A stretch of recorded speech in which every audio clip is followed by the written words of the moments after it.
Hey guys, hello everyone, how are you all. और दोस्तों, ईद आने वाली है एडवांस में। Happy Eid all of you.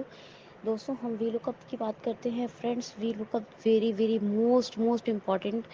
अभी तो एडवांस वी लुकअप का भी यूज़ करते हैं, लेकिन जिसको वी लुकअप आ गया उसको एडवांस का तो कोई इशू नहीं होगा। उसको खुद ही सारी चीज़ें ईजी वे में वी लुकअप का यूज़ करके निकालना आ जाएंगी। वी लुकअप भी एक बहुत बेहतरीन फार्मूला है, जिसकी वजह से हम बहुत बड़ी कॉम्प्लिकेटेड जो हमारी चीज़ें हैं उनको हम सॉल्व कर लेते हैं, उनको सर्च कर लेते हैं। देखिए, ये एक आम फंक्शंस की तरह ही होता है। जैसे आपको पता ही है, काउंटिफ मैंने पढ़ाया है, काउंट पढ़ाया है, सम पढ़ाया है। आपको मैंने बहुत सारे फॉर्मूले पढ़ाए, ग्रेड का, रिजल्ट का, वगैरह वगैरह, सैलरी के तो उनमें एक भी गलती होती है तो वो काम नहीं करते ना, फॉरन एरर शो करते हैं। इसीलिए वी लुकअप का भी क्या होता है, वी लुकअप में बहुत से आर्गुमेंट्स होते हैं, बहुत से कोटेशंस होते हैं। मतलब उसमें क्या बोलेंगे, आर्गुमेंट्स ही सही वर्ड है। आर्गुमेंट, एक भी आर्गुमेंट या उसका एक भी वे, एक भी तरीका गलत हो गया तो पूरा फॉर्मूला गलत हो जाता है। मैं आपको छोटी सी एग्जांपल देके यहाँ समझाने की कोशिश करती हूँ। मान लीजिए हमने कुछ हेडर बनाए हैं, हेडर कॉलम। उसमें हम लिखते हैं, सबसे पहले सीरियल नंबर का एक कॉलम बनाया है मैंने, फिर मैंने बनाया है आइटम नेम, फिर मैंने बनाया आइटम डिस्क्रिप्शन, फिर मैंने बनाया है आइटम प्राइस। तो सीरियल नंबर, आइटम नेम, फिर आइटम डिस्क्रिप्शन और आइटम प्राइस, 4 कॉलम हो गए। उसके सीरियल नंबर के नीचे 1 2 3 4 5 मैंने डाल दिया। आइटम नंबर के नीचे जस्ट कॉलम में फिल कर दिया air condition, phone, washing machine और कंप्यूटर। आइटम डिस्क्रिप्शन के नीचे कि ये इसकी वारंटी और ये इस कंपनी का है, जो भी आपको एक सेंटेंस में है ना, वेल मेंटेन, है ना, या फुल टू रनिंग या रनिंग इन इजी मोड, कुछ भी आप छोटा सा डिस्क्रिप्शन अब डाल दो। और प्राइस के नीचे दे दो, जैसे कि आप दे दो 15,000, आप अपने फ़ोन का दे दो 50,000, एसी का दे दो, फिर वॉशिंग मशीन का दे दो 25,000, और लैपटॉप का दे दो 1 लाख।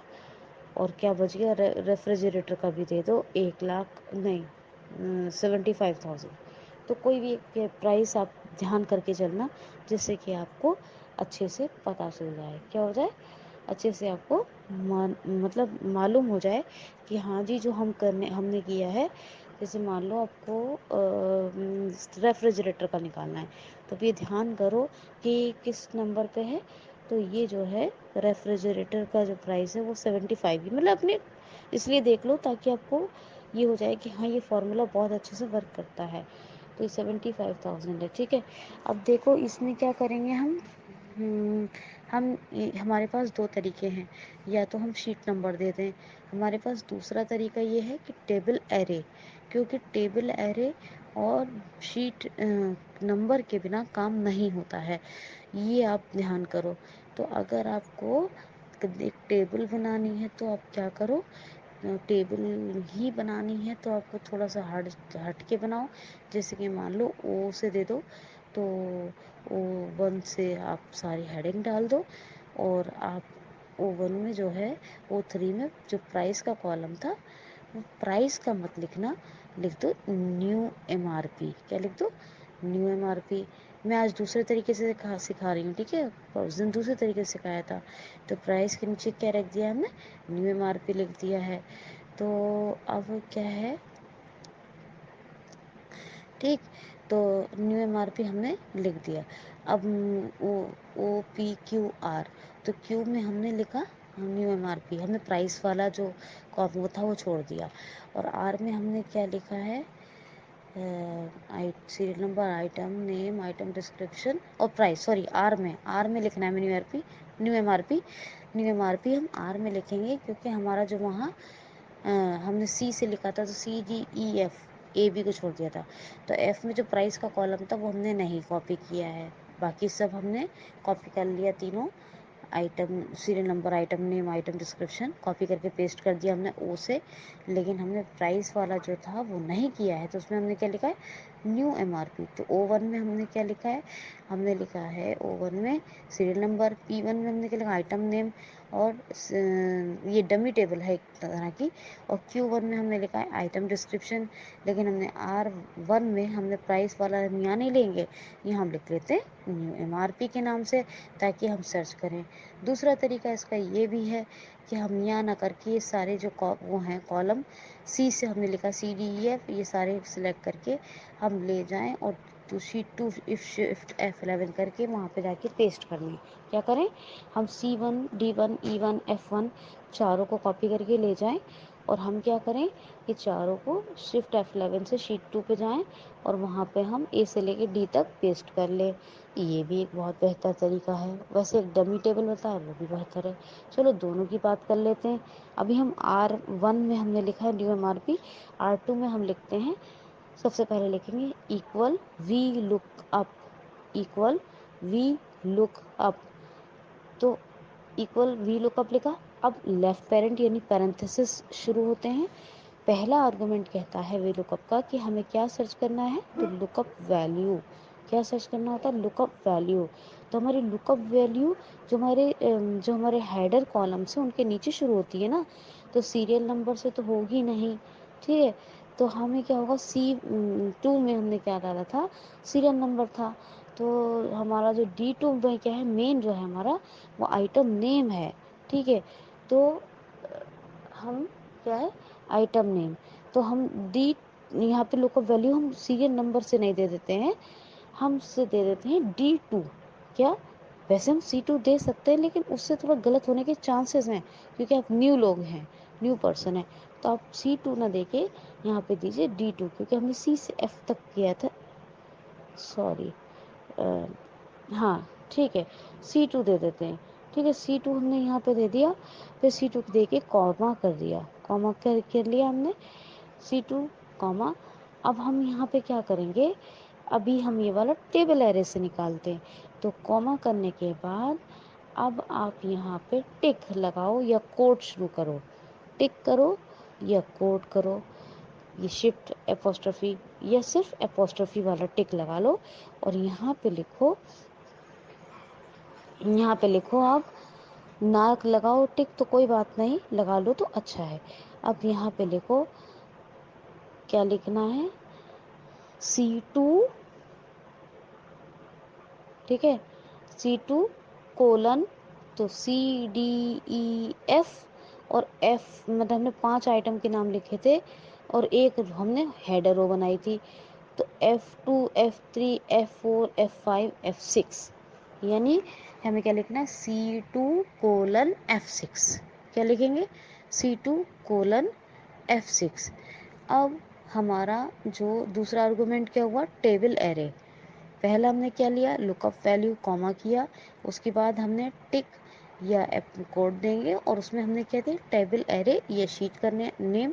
तो हम टेबल एरे से सिखा रहे हैं अभी आपको। तो हमने लुकअप वैल्यू में भी सीरियल नंबर वाला कॉलम नहीं दिया था, वो ठीक तरीका नहीं लग रहा था मुझे। तो हमने आपको ज़्यादा आसानी के लिए लुकअप वैल्यू हमें चाहिए थी, तो क्या था, हमने D2 दे दिया था। अभी क्या है, अभी मैंने आपको कहा है कि आप टेबल एरे दो। तो टेबल एरे दोगे जब टिक में, तो C2 कोलन, क्योंकि C1 से तो F1 तक हेडिंग्स है ना, तो हेडिंग को नहीं इंक्लूड करेंगे। तो C2 colon F6, C2 colon F6 comma कर देंगे, और एक्सप्लेमेटरी मार्क कर दो, सीधे सीधे एक्सप्लेमेटरी मार्क करो। फिर आपने अगर कोट या खाली टिक लगाया तो कोट या टिक कर दो, क्लोज करो, क्लोज, और कॉमा अप करो। कोट या टिक को क्लोज किया और कॉमा अप करा। और अब हमें चाहिए अप्रोक्सीमेटरी अप्रोक्सीमेटली मैच, या अप्रोक्सीमेट ना चाहिए तो हमें एग्जैक्ट मैच चाहिए। तो हम इसके लिए क्या कर सकते हैं, ट्रू या फॉल्स का यूज़ कर सकते हैं, या 0 या 1 का यूज़ करेंगे। ट्रू ट्रू या फॉल्स, ट्रू या फॉल्स, 0 या 1। 0 का मतलब एग्जैक्ट मैच, और अप्रॉक्स मैच का मतलब 1 मैच। तो हम ट्रू या फॉल्स लिख भी सकते हैं, और 0 का मतलब है अगर एग्जैक्ट तो हम यहाँ 0 लगा देंगे कॉमा करने के बाद वहाँ। फिर उसके बाद अगर नहीं तो हम यहाँ पे ट्रू लिख देंगे। और अगर आपको 1 चाहिए तो 1 का होता है अप्रॉक्स मैच, तो हम यहाँ पे फॉल्स कर देंगे। और साहब हम कर देंगे राइट पेरेंट को क्लोज, यानी पैरेंथेसिस को क्लोज कर देंगे। अब कंट्रोल को होल्ड करके एंटर मारेंगे तो हमारा ये आ जाएगा फॉर्मूला यहाँ पे एग्जैक्ट। अब आपको क्या पता है, एक चीज़ रह गई यहाँ पर, एक चीज़ मैं भूल गई बताना आपको। इसमें थोड़ी सी गलती ये हो गई, जब हमने टेबल एरे लिया था तो उसके अप्रॉक्स ये मैच या 0 1 से मर्ज हमें कॉलम इंडेक्स देना था, एक आर्गूमेंट रह गया, सॉरी। तो मैं फिर से बता देती हूँ, जिसमें क्या बताया मैंने आपको कि सबसे पहले लुकअप वैल्यू, फिर उसके बाद हमने शीट मतलब कॉमा करने के बाद कोट या टिक में शीट नेम या टेबल एरे, फिर उसके बाद हमने कॉमा बाद में नहीं करेंगे, पहले हम कोट या टिक को क्लोज करेंगे, एक्सक्लेमेटरी मार्क लगाना चाहे लगा दें, फिर कॉमा लगाएं। तो तीसरा आर्गूमेंट होता है कॉलम इंडेक्स। तो कॉलम इंडेक्स में क्या दे देती हूँ, लास्ट है ना, प्राइस चाहिए ना, न्यू एमआरपी, तो न्यू एमआरपी चाहिए तो मैं कॉलम इंडेक्स दे देती हूँ 3। क्या देती हूँ, 3, क्योंकि मैंने सीरियल नंबर वैल्यू नहीं दिया है ना, सीरियल नंबर से नहीं दिया है ना मैंने सर्च करना, तो मैंने तो आइटम नेम से दिया है ना, तो 3 कॉलम इंडेक्स है वो 3। फिर उसके बाद कॉमा, फिर उसके बाद 0 या 1, यानी 0 का मतलब ट्रू यानी एग्जैक्ट मैच, और 1 है तो अप्रॉक्स मैच यानी फॉल्स। फिर राइट पेरेंट, फिर कंट्रोल एंटर। तो पहला आर्गुमेंट क्या हुआ, लुकअप वैल्यू, दूसरा क्या हुआ, टेबल एरे या शीट नेम, और तीसरा क्या हुआ, कॉलम इंडेक्स। कॉलम इंडेक्स ध्यान से देना होता है कि क्या आपको एग्जैक्ट चाहिए। चौथा क्या होता है कि ट्रू या फॉल्स, या आपको अप्रॉक्स चाहिए या फिर आपको एग्जैक्ट चाहिए। फिर उसके बाद राइट पेरेंट या और हमारा कंट्रोल एंटर। अभी आपको ज़्यादा समझ में नहीं आया होगा मुझे उम्मीद है। अब मैं कल एक और नई टेबल से नई और बताऊंगी, जो को 4 से 5 बार प्रैक्टिस करवा दूंगी, तो मुझे यकीन है कि आपको समझ में आएगा। अब मैं कल नहीं बताऊंगी आपको, कल 2 दिन आप खुद प्रैक्टिस करो, परसों मैं आपको एक नए ट्यूटोरियल के साथ फिर से बेहतरीन तरीके से वी लुकअप को एक्सप्लेन करूंगी। Thank you so much.